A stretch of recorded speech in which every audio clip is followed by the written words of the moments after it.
ನಾವು ನಮ್ಮ ಓಟುಗಳನ್ನ, ನಮ್ಮ ಆತ್ಮವನ್ನ, ನಮ್ಮ ಸ್ವಾಭಿಮಾನವನ್ನ, ನಮ್ಮ ಮರ್ಯಾದೆಯನ್ನ ಎಲ್ಲವನ್ನೂ ಕೂಡ ಬಜಾರ್ನಲ್ಲಿ ಹರಾಜಿಗಿಟ್ಟಿದ್ದೇವೆ.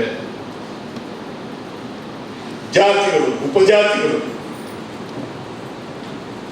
ಈ ಸಂಬಂಧಗಳು ಬೆಳೆಸ್ತಾ ಇದ್ದಾರೆ.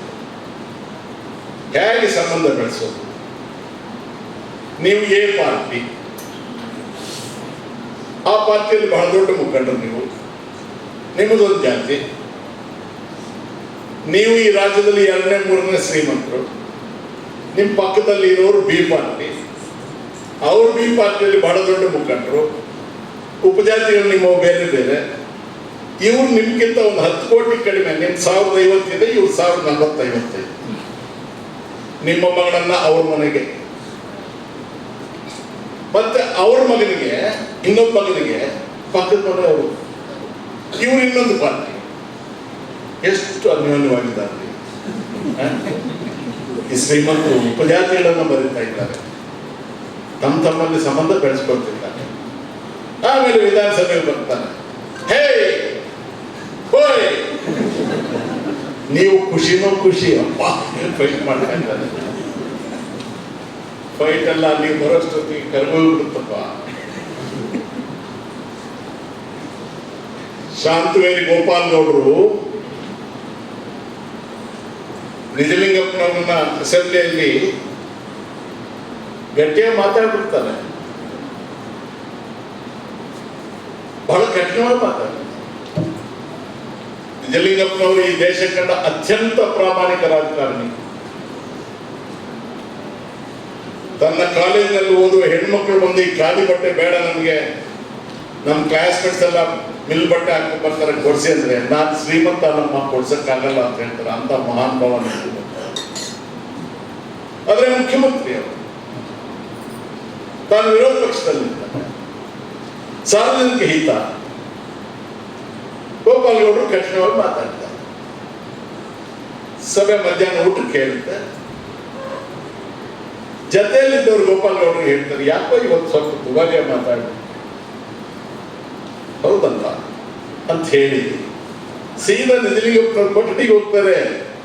ಅರ್ಧ ಗಂಟೆ ಮೊದಲು ಬಹಳ ಕಠಿಣವಾಗಿ ಮಾತಾಡಿರ್ತಾರೆ. ನಿಜಲಿಂಗಪ್ಪನವ್ರಿಗೆ ಮನೆಯಿಂದ ಊಟ ಬಂದಿರುತ್ತೆ, ಊಟ ಮುಂದೆ ಇಟ್ಕೊಂಡಿರ್ತಾರೆ, ತಲೆ ಮೇಲೆ ಕೈ ಹಿಂಗೆ ಇಟ್ಕೊಂಡು ಕೂತಿದ್ರು, ಊಟ ಮಾಡಿಲ್ಲ ಅವರು.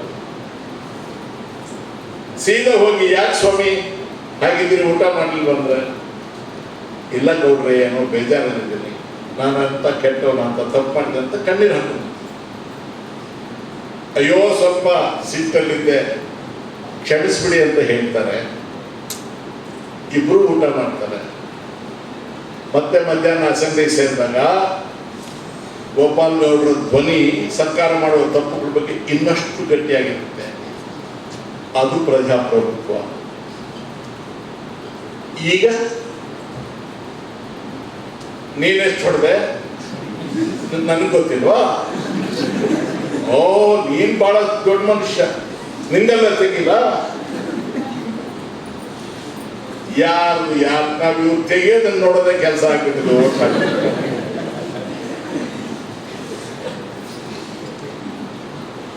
ಪ್ರಜಾಪ್ರಭುತ್ವ ಇಡೀ ಪ್ರಪಂಚದಲ್ಲಿ ಬಹಳ ದೊಡ್ಡ ಪ್ರಜಾಸತ್ತಾತ್ಮಕ ದೇಶ ನಮ್ಮದೇ. ಬ್ರಿಟಿಷ್ ವಸಾಹತುಗಳಾಗಿದ್ದು ಸ್ವಾತಂತ್ರ್ಯ ಪಡ್ಕೊಂಡ Singapore, Nepal, Burma, Sri Lanka, Korea, ಯಾವುದಾದ್ರೂ ನೋಡಿ, ಪಾಕಿಸ್ತಾನ, ಬಾಂಗ್ಲಾದೇಶ, ಈಜಿಪ್ಟ್, ಎಲ್ಲೂ ಪ್ರಜಾಪ್ರಭುತ್ವ ನಿಲ್ಲಿಲ್ಲ. ಭಯಂಕರ ರಕ್ತಪಾತ ಆಗೋಯ್ತು. ಇಲ್ಲಿ ಇಂದಿರಾ ಗಾಂಧಿ ಅವರು ಸೋತರು ಕೂಡ ಕ್ವೈಟ್ ಆಗಿ ಪವರ್ ಟ್ರಾನ್ಸ್ಫರ್ ಆಗುತ್ತೆ. ಏನು ಗೊತ್ತಾಗಲ್ಲ. ಅಂತ ಭದ್ರ ಬುನಾದಿ ಮೇಲೆ ನಿಂತಿರ್ತಕ್ಕಂಥ ಪ್ರಜಾಪ್ರಭುತ್ವ ಇದು. ಈಗ ಮಹಾನ್ ಭಾವರುಗಳು ಈ ಪ್ರಜಾಪ್ರಭುತ್ವವನ್ನ ಸೇಲ್ಗಿಡಕ್ಕೆ ಹೊರಟಿದ್ದಾರೆ. ಅರಸೂರ್ ಅವರ ಸಮಾಜದ ಕನಸುಗಾರ ನಿಮ್ಮ ವಿಚಾರ ಸಂಕಿರಣದ ವಿಷಯ. ಜನಮುಖಿ ಅರಸು ನನ್ನ ಪುಸ್ತಕ ಮೊದಲು ಬಂದಿಲ್ಲ, ಆಮೇಲೆ ಓದ್ಕೊಡ್ತೀನಿ. ಇಲ್ಲಿ ಬಂದಿರ್ತಕ್ಕಂಥವರಲ್ಲಿ ವಿಶೇಷವಾಗಿ ಚಿಕ್ಕ ವಯಸ್ಸು,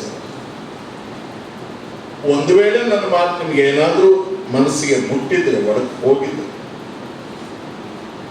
ನಾನೊಬ್ಬ ಪಾಠ ಮಾಡೋದು ಅಷ್ಟೇ. ಎಲ್ಲ ವಿದ್ಯಾರ್ಥಿಗಳು ಫಸ್ಟ್ ಕ್ಲಾಸೇ ಬರ್ತಾರೆ, ಕೇಳಿದ್ದಾರೆ, ಆನ್ಸರ್ ಮಾಡ್ತಾರೆ ಅಂತ ನನಗೇನು ಗ್ಯಾರಂಟಿ ಇಲ್ಲ. ಒಂದು ಇಬ್ಬರು ಮೂವರು ತಿಳ್ಕೊಂಡಿದ್ರು ಕೂಡ ಇಷ್ಟು ಸಭೆಗೆ ನಾನು ಅಷ್ಟು ದೂರದಿಂದ ಇಲ್ಲಿ ಬಂದಿದ್ದಕ್ಕೆ ನನ್ನ ಪ್ರಯಾಣ ಸಾಕಾಗಿದೆ.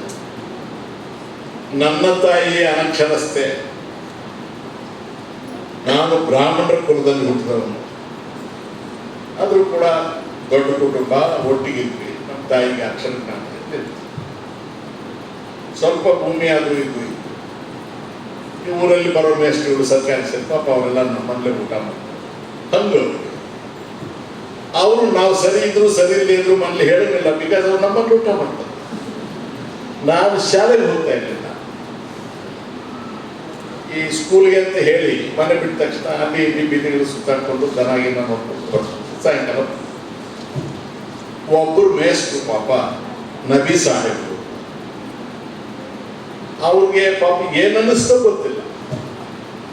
ಊಟ ಮಾಡುವಾಗ ನನ್ನ ತಾಯಿ ಹತ್ರ ಹೇಳ್ತಾರೆ, ಅಮ್ಮ ಈತ ಸ್ಕೂಲಿಗೆ ಬರ್ತಾ ಇಲ್ಲ, 2 ವರ್ಷ ಆಗಿ ನಮ್ಮ ಒಂದು ದಿವಸ ಕಾಲೇ ಇಲ್ಲ.